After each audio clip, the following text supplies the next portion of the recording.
Excellent. Test যা হয়েছে না,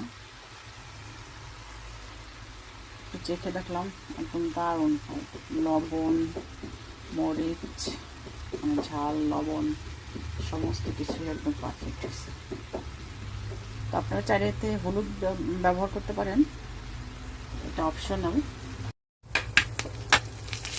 ব্রকলি ভাজি করব, তো এখানে পেঁয়াজ, একটু রসুন কুচি আর একটু মরিচ নিয়েছি, আর সামান্য এখন দিয়ে দিচ্ছি একটু আস্ত জিরা, একদম সাদা মাটাভাবে ভাজি করব। তো প্রিয় দর্শক, আসসালামু আলাইকুম। আশা করছি পুরো রান্নাটার সাথে থাকবেন। আস্তে আস্তে রান্নাটা একদম সাদা মাটা হয়তো রান্না করব, কোনো বেশি একটা মশলা না।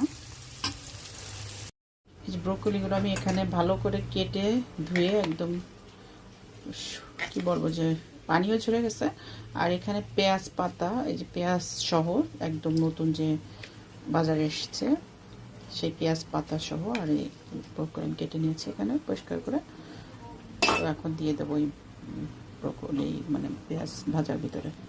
এখানে পেঁয়াজ একদম বাদাম হয়ে গেছে, এখন দিয়ে দেবো আমি আগে থেকে কেটে রাখা ব্রোকলি এবং এই পেঁয়াজ পাতা।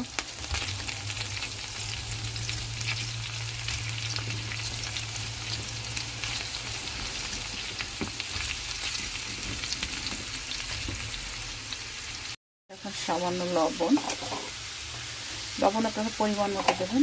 আর এখানে দিয়ে দিচ্ছি হচ্ছে এই যে আদা রসুনের পেস্ট করা একসাথে সমান সমান সমান, মানে যতটুকু আদা ততটুকু রসুন, এটা আমি এখন দিয়ে দিচ্ছি। এটা কিন্তু আগে ভেজে মানে মশলাটা কষানো, মানে কষিয়ে নেওয়া যেত, কিন্তু আমি এটা করি না, একটু পরে দিই। আর এখানে এখন আরেকটু দিয়ে দেবো, সামান্য আমি গোটা জিরা দিয়ে দিচ্ছি, আর এখন একটু গুঁড়া জিরা, এটাও কিন্তু আমি ভেজে হাতে করে নিয়ে এসেছি, তো এইটা দিয়ে দেবো।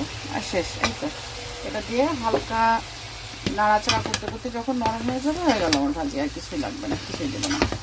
দারুণ স্বাদের টেস্টি ব্রোকলি ভাজি, ব্রোকলি আর পেঁয়াজ পাতা ভাজি, এভাবে খেয়ে দেখতে পারেন, খুবই ভালো লাগবে, মজাদার একদম,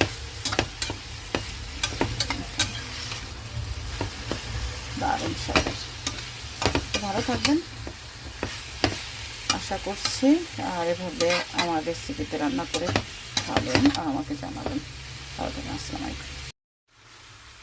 হয়ে যাচ্ছে আমার দারুণ স্বাদের ব্রোকলি ভাজি।